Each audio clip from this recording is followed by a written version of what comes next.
You're listening to the CIP podcast, the Study Abroadcast, Season 3, Episode 7. I'm your host, Eva. In this show, we explore the world of study abroad, offering advice, insights, and travel stories, in perspectives and cultures along the way. On this episode, we will be speaking with a University of Guelph student who is a peer helper with CIP and has been accepted to go abroad. Let's get right into it. Today on the show, we are pleased to welcome Moon. To get started, Moon, can you tell our listeners a little about yourself and about your position at CIP? Hi, Eva. Thank you so much for having me here today. My name is Moon. I'm a third year zoology student at University of Guelph. I am also a CIP peer helper. You can see me around the desk, usually on Tuesdays and Wednesdays. You can also see me at information sessions. Sometimes I'm the one hosting them, or sometimes I do classroom talks where I go to classes and talk a bit about studying abroad. And yeah, I'm just a peer helper at CIP. Thank you, Moon. Being a peer helper can help enhance your resume and help you develop numerous professional skills. What are some of the skills you developed while working for CIP? Some of the biggest skills that I developed while working as a peer helper is social media skills, administrative skills, as well as public speaking.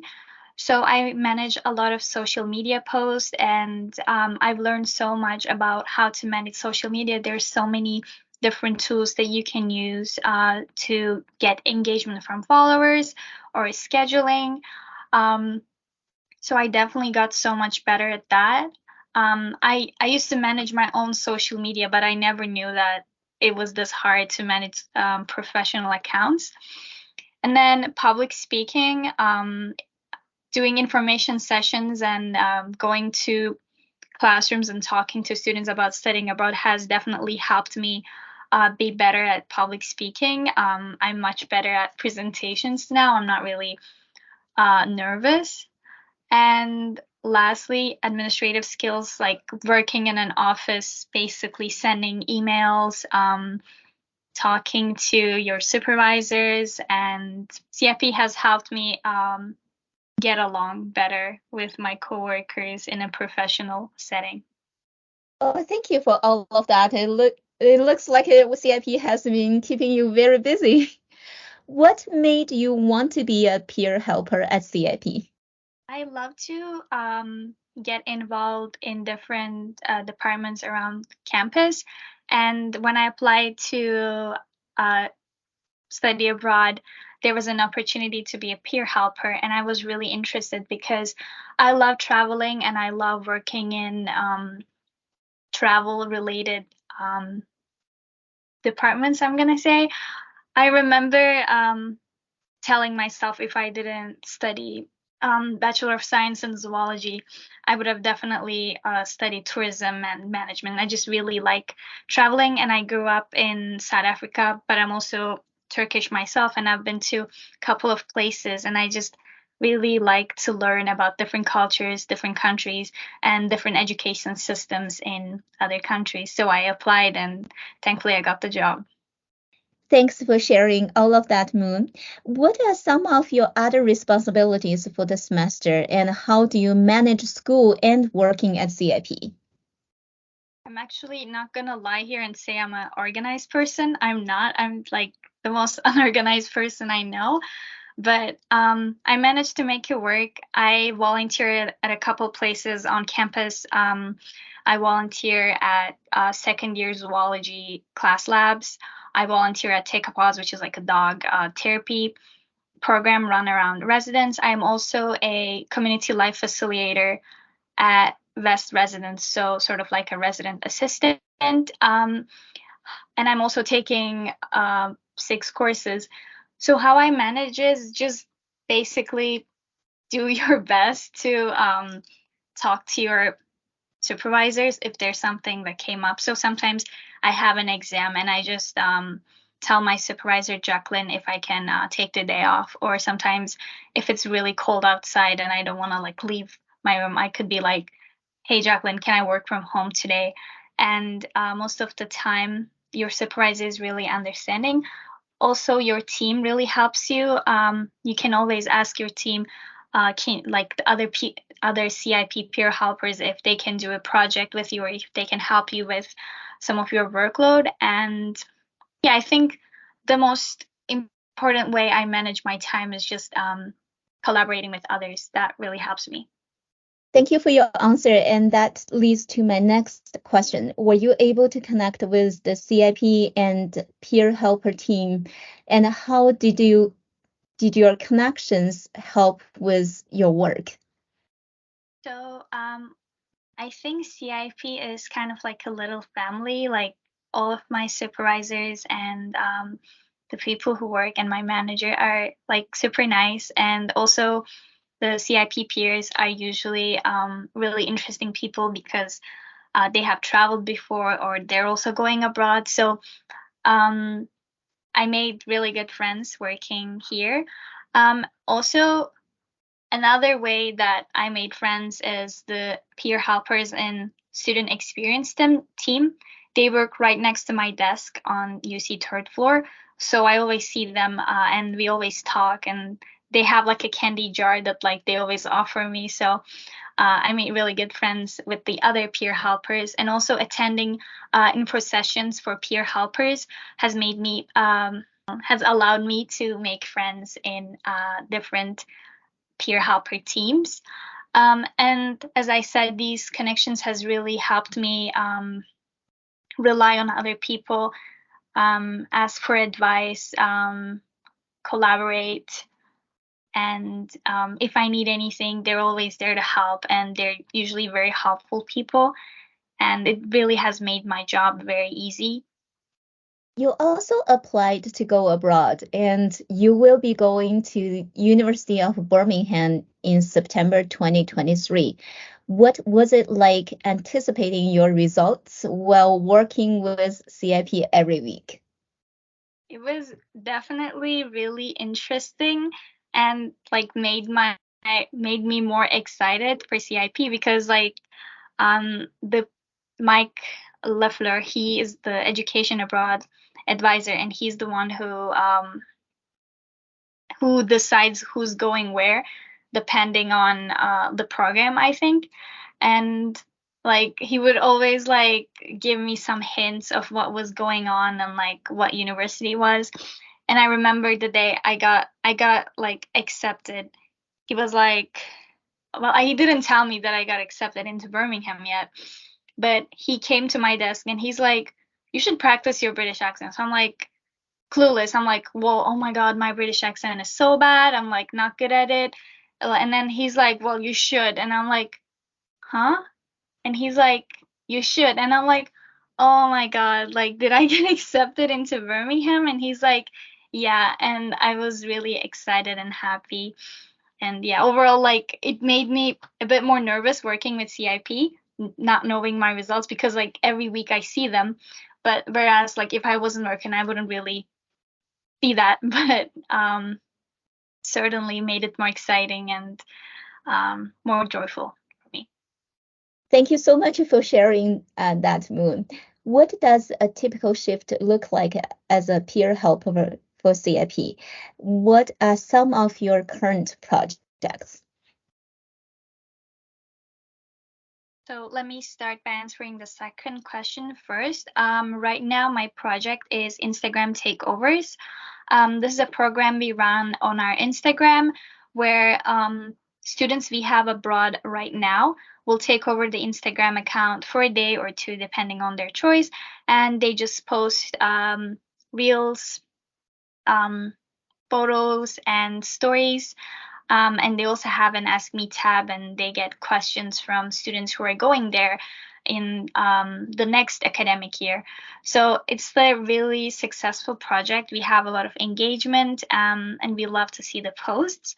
And because that's my main project right now, a typical day for me consist of checking if any other students sign up to do takeovers, scheduling, sending them emails, sending them login informations, creating some promotional photos from Canva, and just communicating as well as creating some posts. I also monitor the CIP account just to see if there's some questions that aren't really that aren't specific for that person. So if it's a general CIP question, it's like, oh, when are the applications? When is the deadline? I usually try and answer those questions, and I want to make sure that everyone is posting appropriate things and we don't have a problem with that. Thanks, Moon. I've seen part of your work, not all, but like your work is very organized. Then my next question, going on exchange can sound very exciting, but also overwhelming. What are some of the ways you are preparing to go abroad? Is this going to be your first experience? This is definitely not going to be my first experience. I have traveled a lot, but I've never traveled alone. That's going to be my first experience. I've always traveled with family. So it's going to be interesting being on my own for 4 or 5 months. One of the ways that I'm preparing is I'm planning a trip to Montreal during the summer just by myself. It's a small, like, it's a close place, but it's still different because they speak like another language and stuff. So I think that I can get a bit more confident in traveling alone. I'm always researching different websites, and I'm watching like TikToks on how to travel on a budget and how to be safe as a girl traveling alone. And I'm making sure that I meet students who are also going to Birmingham with me so I can connect with them and maybe travel in a bigger group because that really helps you feel a bit more safer. And check out the reviews in like hotels and hostels that I might want to stay in. What is something you learned while working on a project for CIP? As I said, working for Instagram takeovers has really helped me learn about different universities. But this year I was working on this project where we edited documents for students. Like it's like a specific. So I used to work on this project 2 weeks ago, host application instructions. And this is like specific to every other university. So I learned so much about different universities and how they run. And after like I completed that, that was like after I completed my application. So I was like, I should have applied to like an Asian country because to me, like after doing that, the most interesting countries were like China and Malaysia and Singapore. And I just learned so much about the languages they speak, how their semester runs, and how beautiful it really is. I'm glad that you find that part as helpful for you to learn about other countries. Um, Maybe you can apply again next year. What are some of the most fun parts of working as a peer helper? For me, it's the people. I really love the team. I love Jacqueline. I love Eva. I love Mike. They're just like so funny and so much fun. And I also love actually one of our CIP peer helpers, Graham, is in Ireland. We sometimes have team meetings on Wednesdays, so I don't get to see him that much, but he's really funny too. But the other peer helpers at the student experience team, they're so funny, and it's such a fun time working at the desk with them. And also one of my other favorite parts is when students come to the desk and ask about studying abroad. I love talking with them. I love asking them where they're going. I love like sharing excitement with them, and if they're going to like England, like being excited with them because I'm also going there. And yeah, those are like one of my favorite things. I just love interacting with people at this position. Oh, thank you, Moon. I'm glad that you're enjoying being a peer helper here. Like, we definitely enjoy having you in the office. What advice would you give to students who are interested in working as a peer helper? Do you have any final words of wisdom to share with them? My one advice is like just apply and have an interview. And once you have the interview and you meet the people, you're like definitely wanna stay.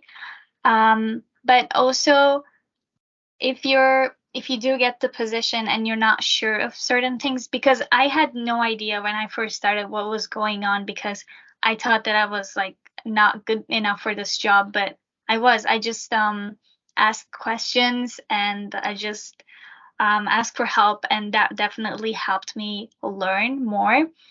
And don't forget to give good ideas that you might have. Sometimes not every idea is um like sometimes there's no budget for all the ideas. Sometimes the idea won't work at this time, but just share your ideas with your supervisor, and just don't forget to share your ideas.